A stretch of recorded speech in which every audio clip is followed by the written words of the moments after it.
Sadhu, sadhu, sadhu. Namo tassa bhagavato arahato samma sambuddhassa. Homage to the Blessed One, the Worthy One, the Supremely Enlightened One. Sadhu, sadhu, sadhu. Fellow monks, meritorious lay disciples, today we have this excellent opportunity to come together as disciples of a fully enlightened Buddha and practice his teachings very well. We're very fortunate to have a great teacher like this, who's done very excellent research, investigated very well the nature of this round of samsara, investigated the five aggregates, investigated the six sense bases, discovered this excellent dependent origination, discovered the Four Noble Truths, the Noble Eightfold Path. We're very fortunate to have such an excellent teacher who did this noble investigation, trying to understand the nature of this world in a very skillful way. And because of that, we can follow his instructions very happily, very peacefully. We can avoid dangers, and we can experience results from following his instructions.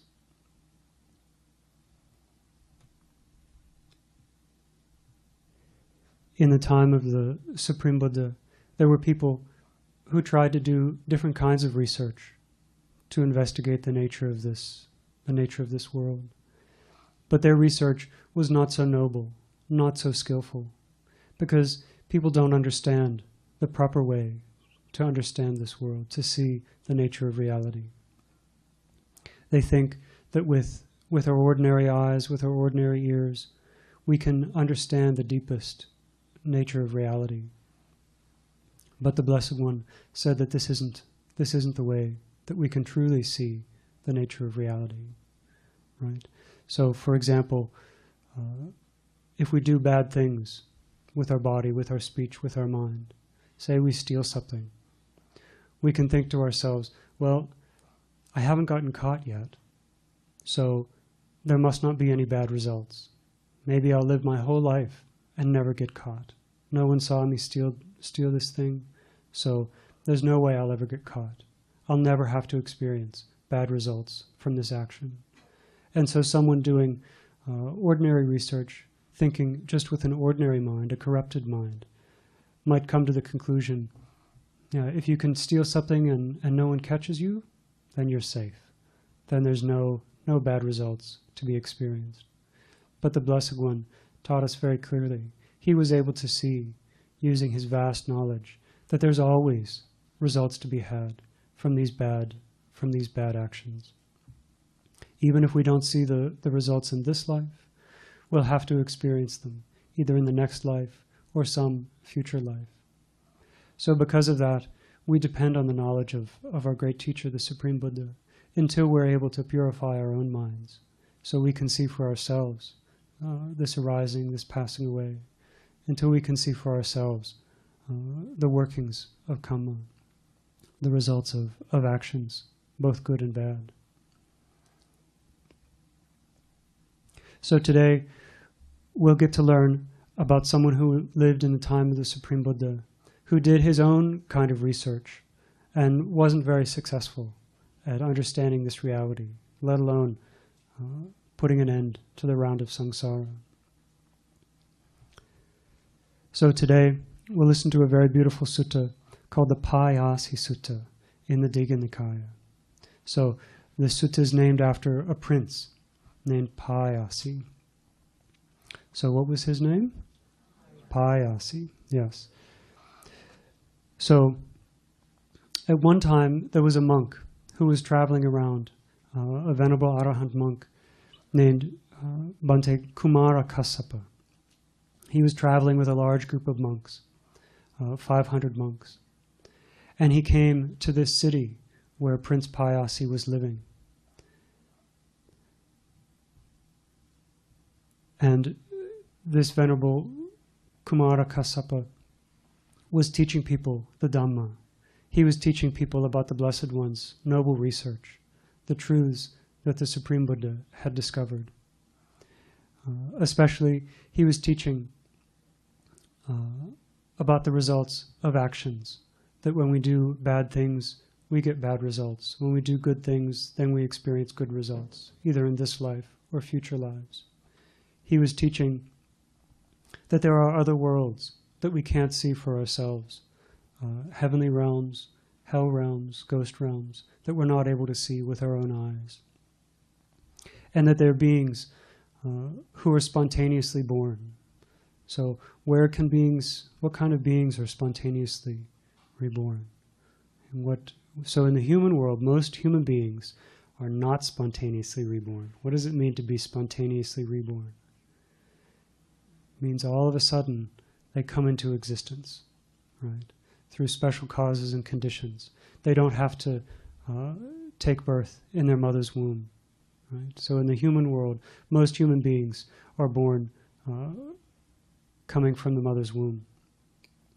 There are a few human beings who are born spontaneously, but for the most part, they come to birth through entering the mother's womb. But in the heavenly realm, female devas don't have to be pregnant, right? That's one of the nice things about the heavenly realm. That's what makes it such a heavenly realm. And in the hell realms, right? There's enough suffering already. No one has to go through pregnancy to experience suffering in the hell realms. Beings are just born there spontaneously.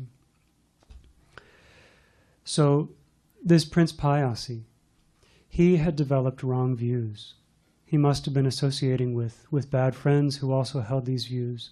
And so he believed very firmly that there's no other worlds, that if he can't see them, he doesn't believe. He doesn't believe that they exist, that there are no beings that are spontaneously reborn, and that there's no results of good and bad action. So the Blessed One taught that these are very, very bad views to have, very dangerous views to have. Because when we believe that there's no results of good and bad action, then if we have the opportunity, we'll do whatever suits our mind at that time. We can do many, many bad things if we're not concerned about the consequences.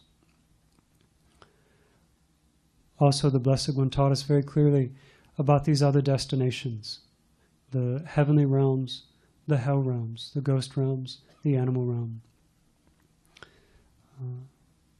But this prince, he held on to these wrong views very strongly. So he noticed that people were going to see this Venerable Kumara Kassapa in great numbers. He could look out from his palace and see crowds headed out into the forest. And so he asked, who's out there? What's going on? Why is everyone going into the forest? And people said, oh, Prince, there's an Arahant monk here living in the forest. And he's teaching us the Blessed One's Dhamma. He's teaching us about right view, that there are other worlds, there are beings who are spontaneously reborn, and that there's results from good and bad actions. So when someone who's a disciple of the Buddha, the Supreme Buddha, hears about these things, their mind becomes very happy, right? They like to listen to the Dhamma. But someone who holds wrong views, when they hear these things, do they become happy or unhappy? Very unhappy, right? They get very mad. So that's what happened to this Prince Payasi. He said, these foolish people, they're going to listen to all these wrong views. He thought that this monk was teaching wrong views. And so he decided that he was going to try and put a stop to it. So not only did he hold wrong views himself, but he wanted to encourage other people to have wrong views. So at the very least, if we have wrong views, we need to keep our mouth shut, right? We need to not make other people suffer as well. But this prince, he decided that he was going to set this monk straight, to explain to this monk about the research that he had done, right? how he decided that there are no spontaneously born beings, there are no other worlds, and there's no results of good and bad action. So the prince told these people, wait, I'll come along with you. I'll come along with you, and I'll set this monk straight.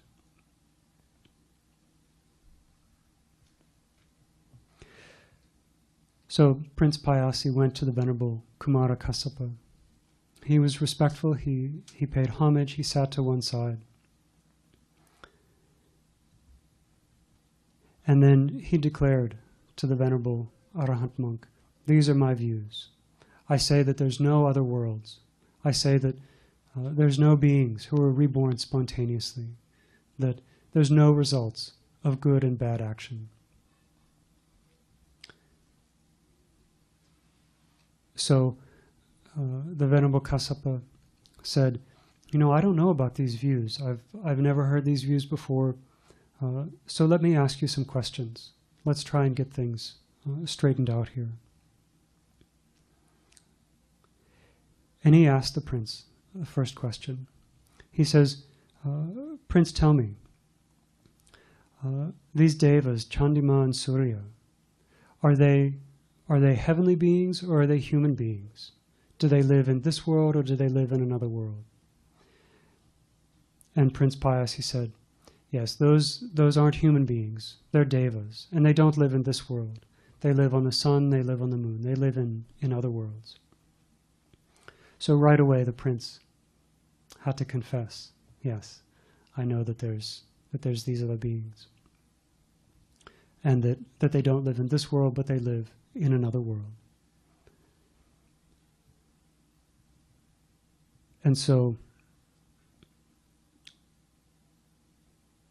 the Venerable Arahant monk says, well, look, this is exactly why you should give up these views, that there are no other worlds. There's no results of good and bad action, no being spontaneously reborn.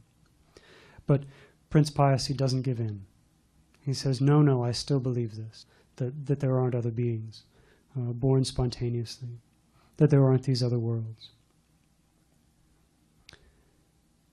So then Venerable Kassapa says, well, what's your reason? Why do you believe this? Why don't you believe in these results of good and bad actions? And so Prince Payasi says, well, I've done some research. I've done some research of my own. And when we listen to this research, we can think, is this noble research? Is this good research, or is this bad research? So this is what he did. He said, I have friends who did many bad things. They did bad things with their body, with their speech, with their mind. They stole things. They killed living beings. They committed sexual misconduct. They used all sorts of terrible speech. They told lies. They used harsh speech. They used divisive speech, trying to break up people's friendships. They used useless speech. They gossiped about people, spent their time talking about pointless things. They were very greedy. They were very angry at people. They did all sorts of things based on this greed, based on this anger, and they held many, many sorts of wrong views. So whenever any of them become sick, become very ill, and they're going to die very soon, I go to them and I say, friends, you've done many, many, many bad things. Really, you've lived a horrible life. So I need your help. There are wise people who say that when someone does bad things with their body, with their speech, with their mind, then they're reborn in a bad destination, in a bad place, maybe even in hell. So I need your help. If there is a hell, if people go to hell because they've done bad things, you're going there. This is definitely happening to you. Obviously, you've done terrible, terrible things. So, when you're reborn in hell, I need you to take a look around, see what it's like, and then come back and tell me all about it. And if you can't come back, then send a messenger. And I trust you. I trust you. Whatever you say, I'll believe it, just as if I'd seen it with my own eyes. And they agree, and then they die.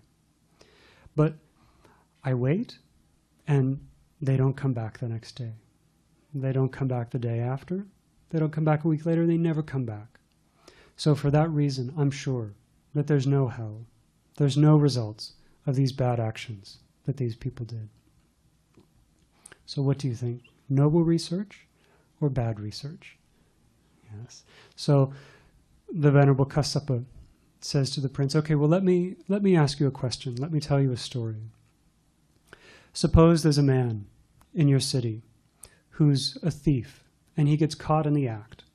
You're absolutely sure that he's committed theft. He's stolen something. What would you do to this man? And the prince says, well, we'd throw him in prison, and then we would have him killed. We'd take him to the south of the city, to the sound of a loud drum, and then we would cut off his head. So the Venerable Kassapa says, okay, well, tell me, as he was being taken to the outside of the city, being led off to have his head cut off, if he were to say to the guards that were watching him, sirs, please let me go visit my family this afternoon. I need to say goodbye to my children. I have some business I need to finish up. I want to give my family some instructions. And then as soon as I'm done, I'll come right back. What do you think, Prince? Would those guards let him run back and visit his family? And the prince says, no. They would tell him to be quiet, and then they would cut off his head, just like that.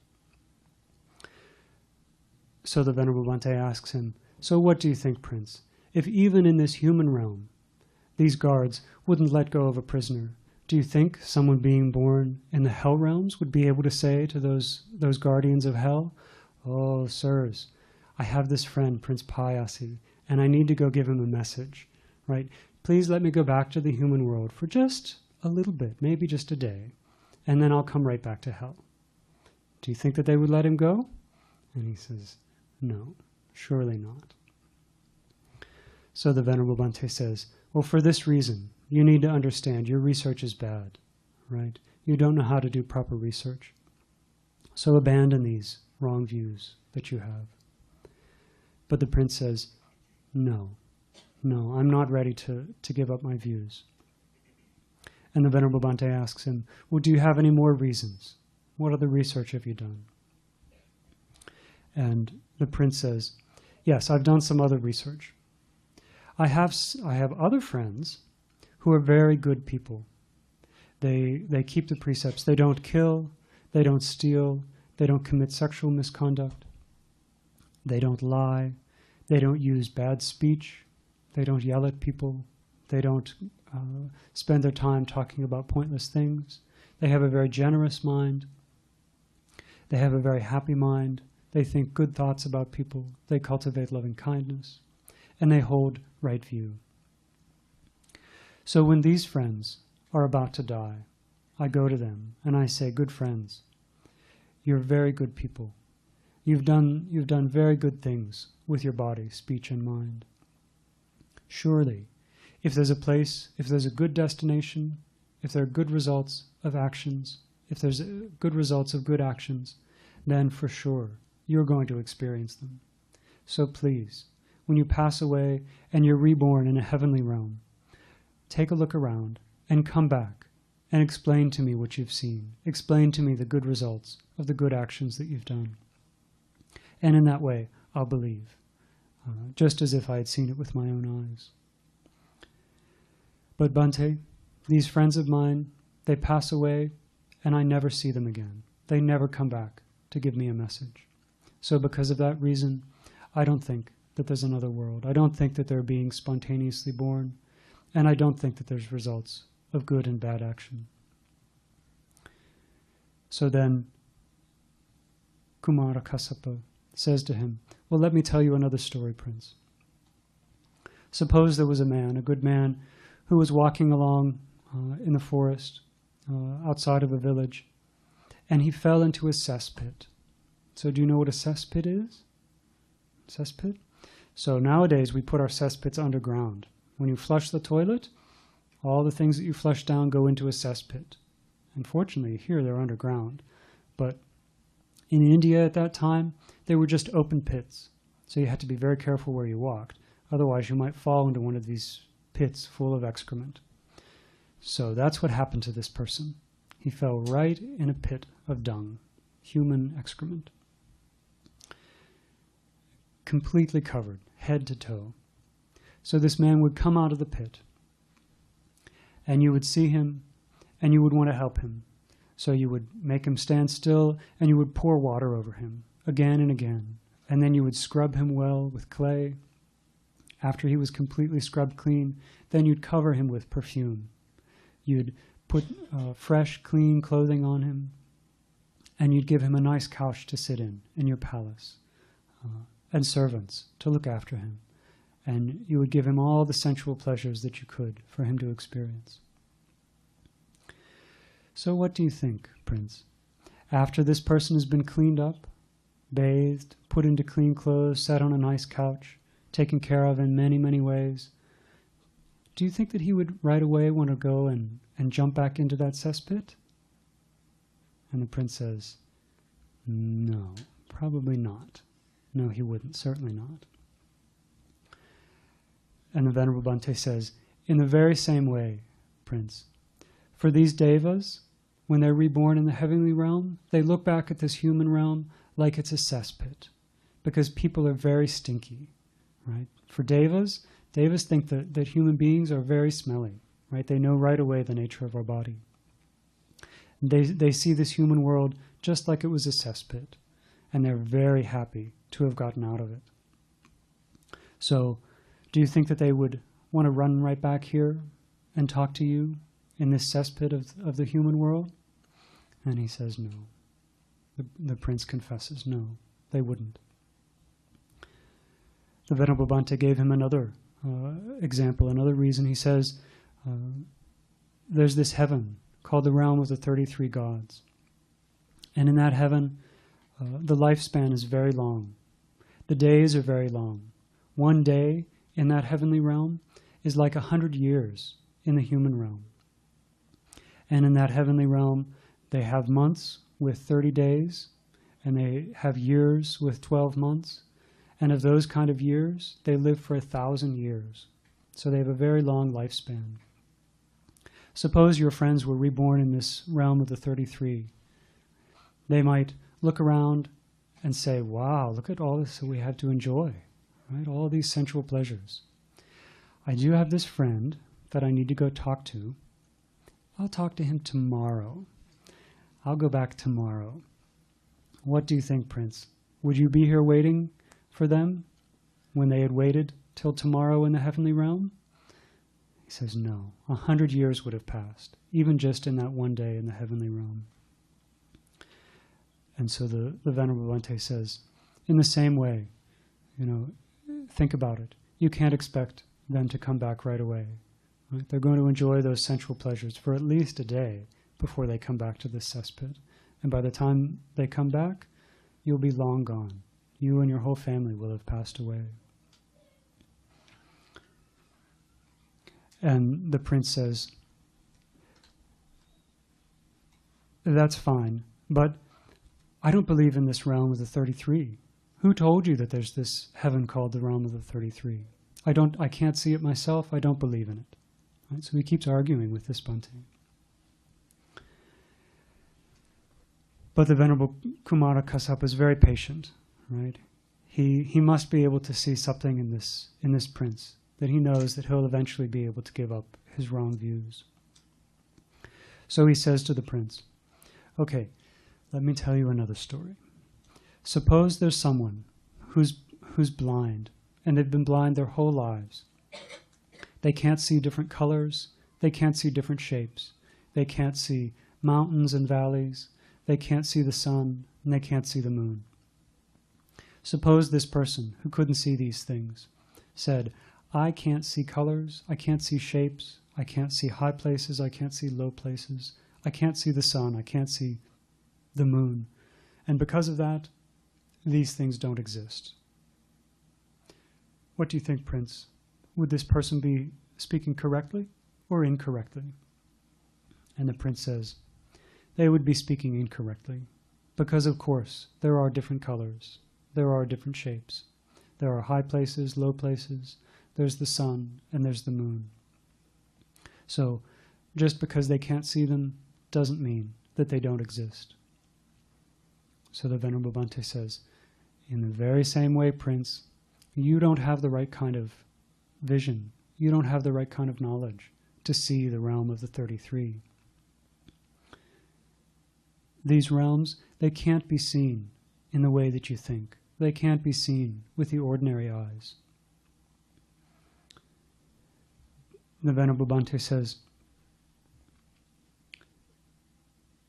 Prince, those ascetics and Brahmins who seek in the jungle thickets and in the recesses of the forest for a resting place that is quiet with little noise, they stay there unwearied, ardent, restrained, purifying the divine eye. So this is one of the knowledges that the Supreme Buddha gained on the night of his enlightenment. The ability to see these other realms. That this is the way you see the realm of the 33. Not through the ordinary eye. So has this prince tried at all to purify his mind? No. He's doing the wrong kind of research. He hasn't gone to the forest. Right? He hasn't tried to rid his mind of greed, hatred, and delusion. So, with his ordinary eye, he'll never be able to see the realm of the 33, the Tusita Devaloka, none of these heavenly realms.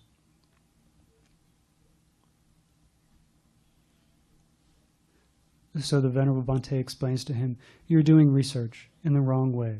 This isn't the right way to go about doing this. But still, Prince Payasi, he doesn't give in. He says, no, I still don't believe.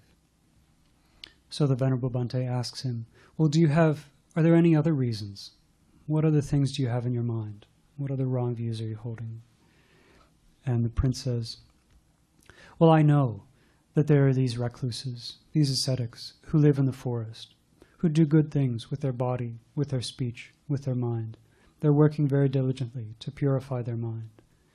And they say that there's good results to be had from doing these wholesome things.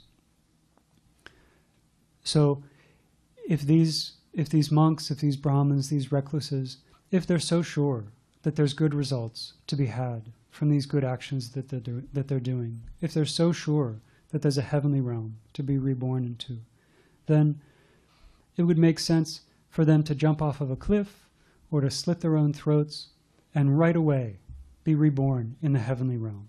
Right? If it's so good, if they're so sure that there's good results to be had, why don't they kill themselves and go right to the heavenly realm?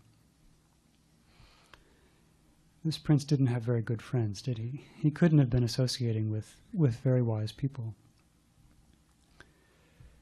So, again, the Venerable Bhante very patiently says, okay, let me give you another example, another story.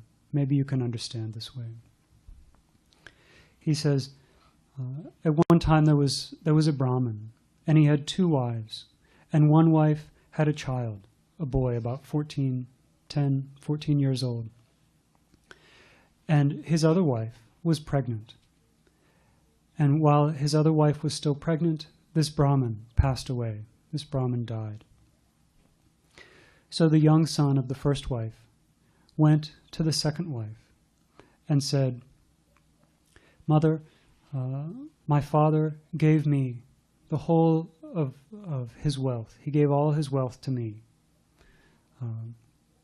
So let me have it. Let me have all of the wealth of this household.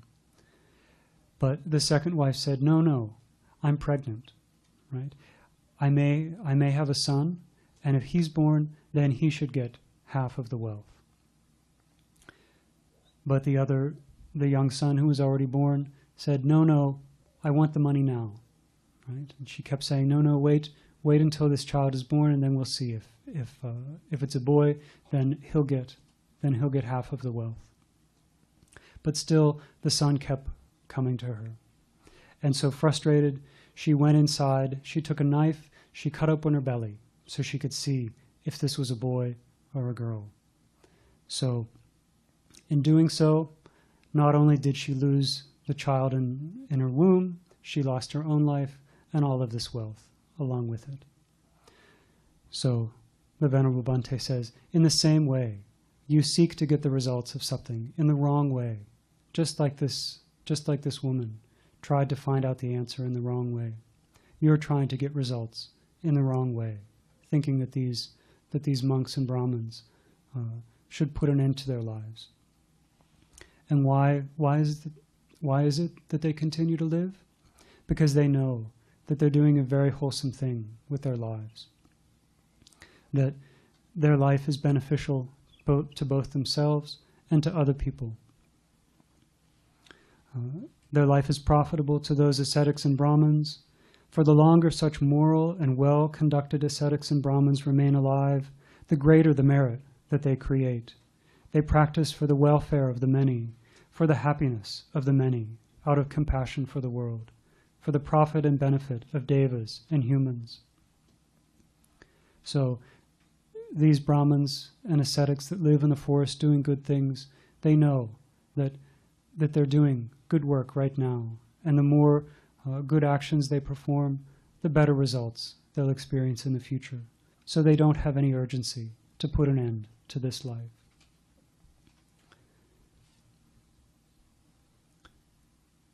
So the Venerable Bhante says, so, Prince, will you give up your wrong views?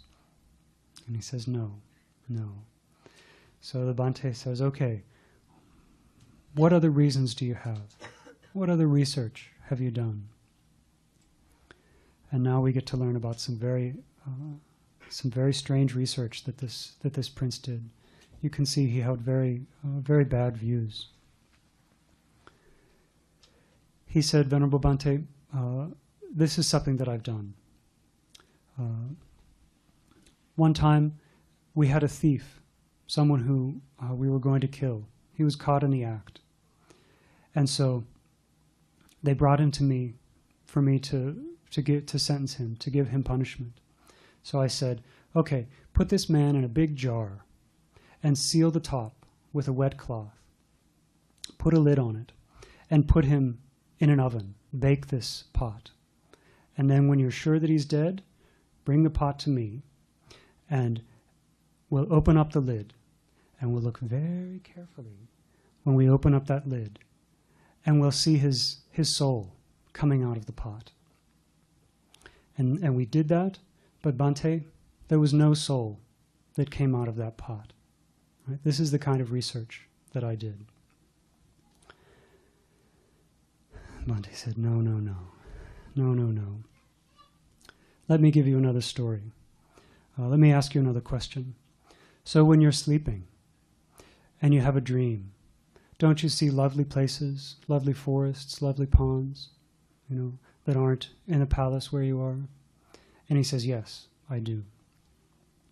And the Bhante asks him, so these people that are watching you, the guards, the women of the palace that are around you, do they see your soul coming and going to enjoy these parks, these ponds?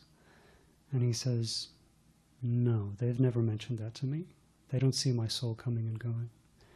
So the Bhante says, so how can you expect, if they can't even see your soul coming and going when you're alive, how can you expect to see this man's soul coming and going from this pot after you've killed him? Please, Prince, give up your wrong views. And the prince says, no, not yet. So the Venerable Bhante asks him, so have you done any other research? Do you have any other reasons? And the prince says yes. He says, there's been a case where we had a thief who was caught in the act, and it was my job to punish him. So I said, weigh this man when he's alive, and then strangle him, then kill him, and then weigh him again. And they do so. Bhante, as long as he was alive, he was lighter, softer, and more flexible. But when he was dead, he was heavier, stiffer, and more inflexible. And that, Reverend Kassapa, is my reason for maintaining that there's no other world, no beings who are spontaneously reborn, no results of good and bad actions. So the Venerable Bhante says, okay, let me give you another story. Suppose a man weighed an iron ball that had been heated all day, that was glowing, burning, blazing, and he would weigh it again. So he weighed this iron ball when it was hot, and then he weighed it when it was cool. At which time would it be lighter, softer, and more flexible? When it was hot, burning, and glowing, or when it was cold and extinguished? So when you heat iron, it becomes very soft, right? Just like clay. So would it be softer when it was hot, or softer when it was cold? Of course, it would be softer when it was hot. And then the prince says, Reverend Kassapa, when that ball of iron is hot, burning, and glowing, with the elements of fire and air, then it is lighter, softer, and more flexible. When without those elements, it has grown cold and gone out, it is heavier, stiffer, and more inflexible. And the Venerable Kumara Kassapa says, well then, Prince, it is just the same with the body. When it has life, heat, and consciousness, it is lighter, softer, and more flexible. But when it is deprived of life, heat, and consciousness, it is heavier, stiffer, and more inflexible. He says, for this reason, Prince, you should know that your research is not good, right? That you should give up these wrong views that you have. So did the Supreme Buddha, when he was doing his noble research, did he have to kill living beings, right, to understand the nature of these 6 faculties, nature of the 5 aggregates? No. He was doing noble research. But the prince, he says, no, Bhante, still, I won't give up my wrong views. So then the Bhante asks him, so do you have any other reasons? What else have you done? And the prince says, okay, another time there was a thief, and they brought him to me to be punished. And I said, kill this man slowly. Kill him without wounding his skin, the outer skin, the inner skin, the flesh, the sinews, or the bones. And they follow my instructions. And I tell them, okay, when he's half dead, when he's almost dead, lay him on his side, and let's see if we can find his soul escaping from his body. So they do that, and they can't see it. And they stand him on his feet. They can't see it. They lay him on his other side, on his head. They can't see the soul leaving his body. They hit him with their fists. They hit him with stones, with sticks, with swords. Still, they can't see any soul leaving his body. They shake him this way and that. But still, they don't see his soul coming out. Then the prince says, even though he has eyes, he can't see forms. Even though he has ears, he can't hear sounds. Even though he has a nose, he can't smell odors. He has a tongue, but he can't taste flavors. He has a body, but he can't feel things. And this is why I believe that there are no beings who are spontaneously reborn, that there's no other world, that there's no results of good and bad action. And the Venerable Kumara Kassapa says, okay, Prince, you're not doing this correctly. Let me give you another story. He says, suppose, Prince, there's a trumpeter, someone who plays a musical instrument, a trumpet, and he comes to a village, and he stands outside this village and he plays his trumpet. He sits down and he puts his trumpet down next to him. And the people in that village heard this sound, and so they come out and they see. And they ask him, so what was that sound? We've never heard anything like that. It was an excellent sound. Where did that sound come from? And he would say, "Oh, it came from my trumpet." And so they would take that trumpet and they put it out in the road and they lay it on its side and they say, "Mr. Trumpet, speak to us." Does the trumpet speak? No. So they stand it up on its end. They say, "Mr. Trumpet, speak to us, please." Nothing. They put it on its other side. They put it on its top.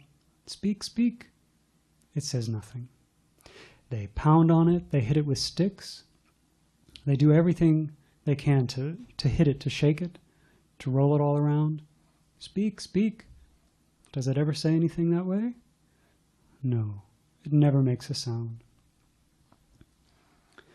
The trumpeter saw this, and he thought, "These foolish people, they don't understand how a trumpet works."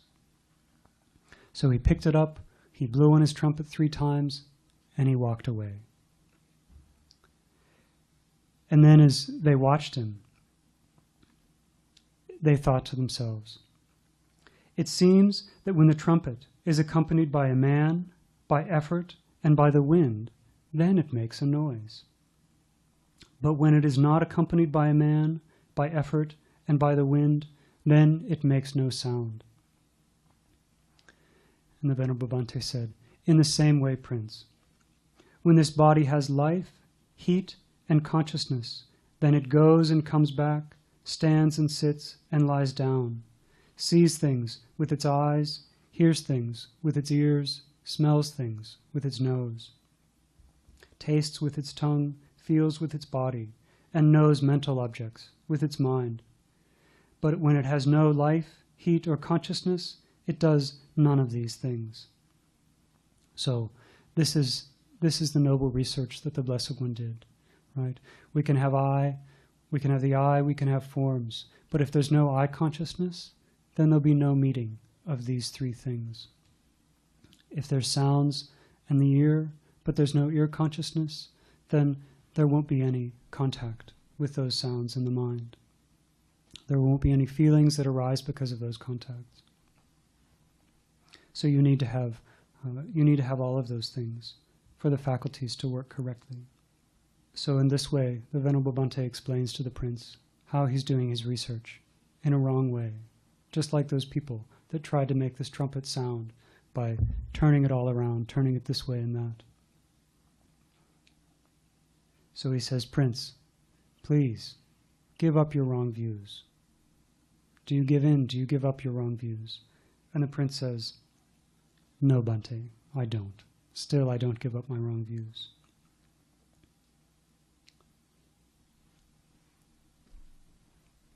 So again, the prince explains what he does to a prisoner, that he does these terrible things trying to see his soul coming out, his soul emerging as he dies.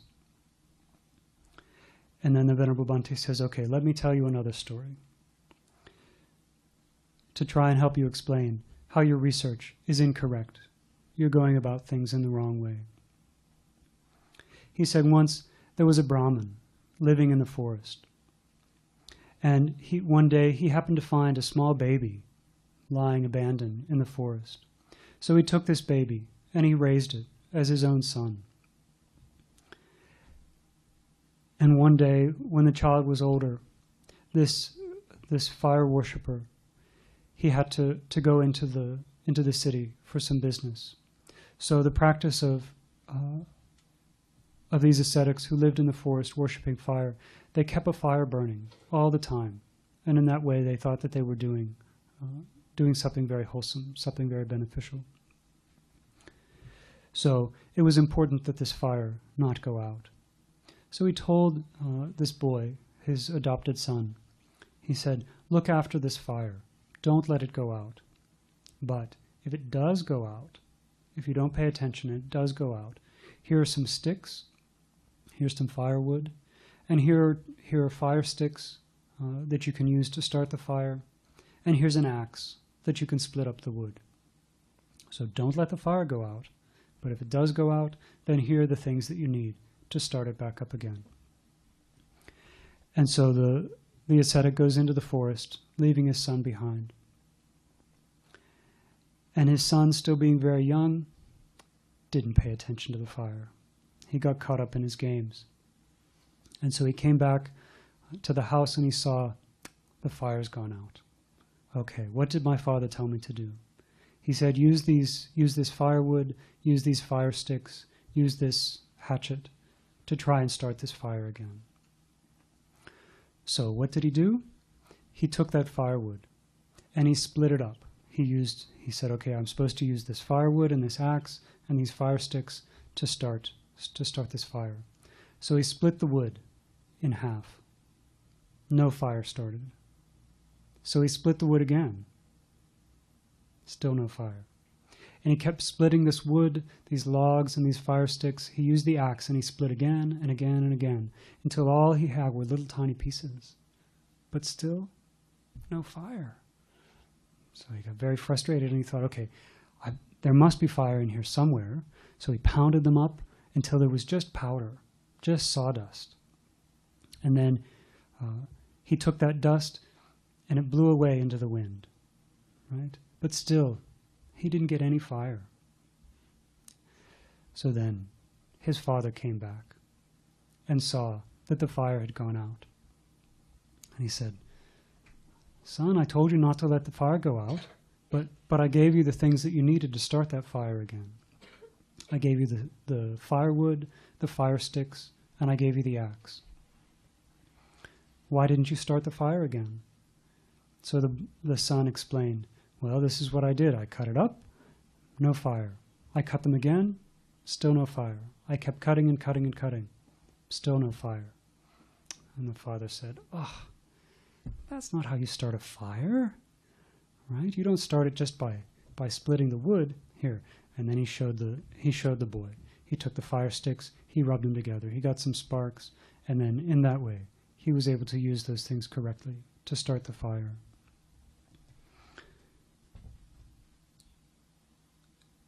So then the Venerable Bhante says, in just the same way, Prince, you are looking foolishly, senselessly, and unreasonably for another world. Prince, give up this evil viewpoint. Give it up. Do not let it cause you misfortune and suffering for a long time.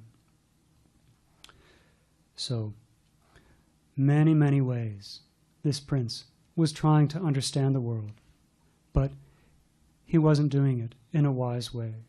He hadn't heard the Blessed One's Dhamma. So, what were some of the experiments that he did? First, he told some friends, some very bad friends, who had done many bad things. He said, when you die, come back and tell me what hell is like. And did that one work? No. Why? Because he doesn't understand hell. He doesn't understand the suffering in hell. If he knew that hell was a place that you go to and you don't get out of until you experience all the results of your bad actions, then he would have known, surely, these friends aren't going to come back and tell me about this other world. He had other friends who did good things, and he wanted them to come back and tell about the heavenly realms. He thought that he could find out about them in that way. But he didn't understand just how excellent the heavenly realms were, how much pleasure there is to be had. He didn't understand that heavenly beings look down on this human world as a terrible place, as a smelly, filthy place, and they're not so anxious to come back again. Also, he didn't understand how long beings live in the heavenly worlds. He didn't even understand how long a day was in the heavenly worlds. So there was very little chance that his friends would want to come back right away and tell him about the heavenly worlds.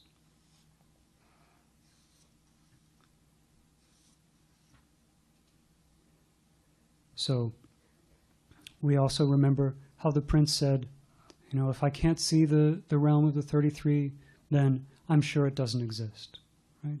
He thought that all the things in the world that were to be known, he could see with his own eyes. Right? But we know, having listened to the teachings of the Blessed One, that there are many parts of the world that that we can't experience with our own eyes, with our ordinary eyes, with a mind that still has defilements, a mind that's still corrupted.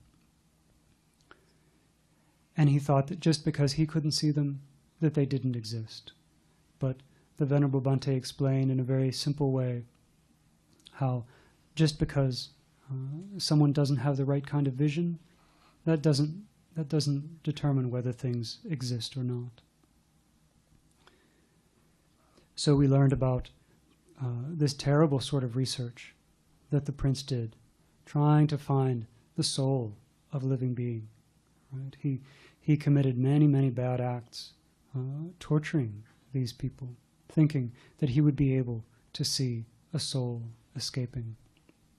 But the Venerable Bhante patiently explained again and again, you're not going about this in the right way. Just like this silly young boy who thought that he could start fire by splitting firewood. Right? And his father explained, no, that's not the right way to get a fire. In the same way, the Venerable Kassapa explained to this prince again and again, you're not doing this research correctly.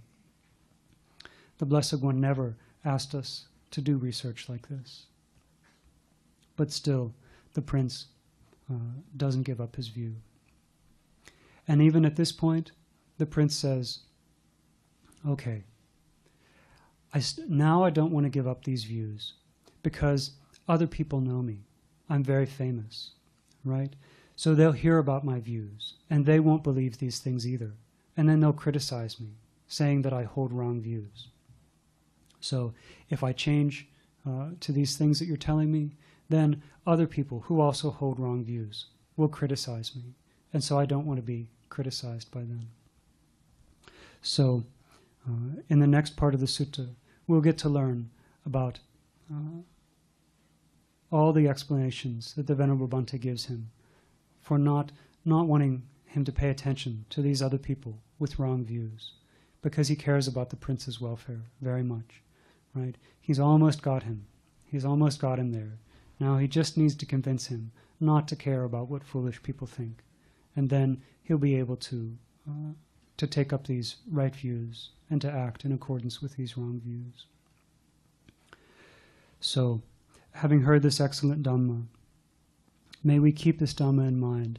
May we always remember the Blessed One's noble research, the way that he taught us to understand these 6 faculties, these 5 aggregates, correctly, doing the proper kind of research. May we reflect on these teachings wisely. May we put them into practice, and through the power of this merit, may we one day realize the 4 Noble Truths in this Gautama Buddha's dispensation. Sadhu, sadhu, sadhu. Namo Buddhaya.